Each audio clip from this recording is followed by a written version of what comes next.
ರಾಯರ ಮೃತ್ತಿಕೆಯನ್ನು ಕೊಂಡು ಬಂದು ಅದನ್ನು ವೃಂದಾವನದಲ್ಲಿ ಇರಿಸಿ ಪೂಜೆ ಮಾಡುವುದು ಅಂತಿದ್ರೆ ಸ್ವಲ್ಪ ಆಚಾರ ವಿಚಾರಗಳು, ಅದಕ್ಕೆ ಪರಿಶುದ್ಧತೆಗಳು ಬೇಕಾಗುತ್ತದೆ. ಆದ್ರೆ ರಾಯರ ಭಾವಚಿತ್ರ ಇಟ್ಟುಕೊಂಡು ರಾಯರ ಪ್ರತಿಮೆಗಳನ್ನು ಇಟ್ಟುಕೊಂಡು ಪೂಜೆ ಮಾಡುವುದಿದ್ರೆ ಅದಕ್ಕೆ ಯಾವ ಮಡಿಯೂ ಬೇಡ. ಕೃಷ್ಣನನ್ನು ದರ್ಶನ ಮಾಡ್ತಾ ಅದು ನನಗೆ ಗೋವಿಂದ ಅಂತ ಹೇಳಿಕೊಂಡು ಆ ರಾಯರ ಒಳಗೆ ಇದ್ದಾರೆ ಅಂತ ಹೇಳಿಕೊಂಡು ಚಿಂತನೆ ಮಾಡಿಕೊಂಡು ರಾಯರ ಸ್ಮರಣೆ ಮಾಡುವುದಕ್ಕೆ ಯಾವ ಮಡಿಯ ಅಡ್ಡಿಯೂ ಬರುವುದಿಲ್ಲ.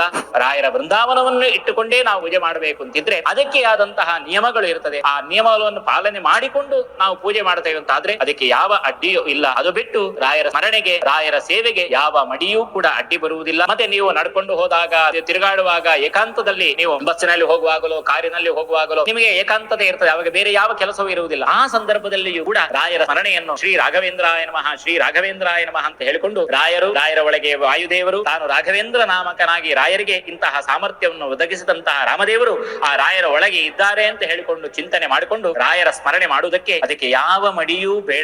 ರಾಯರ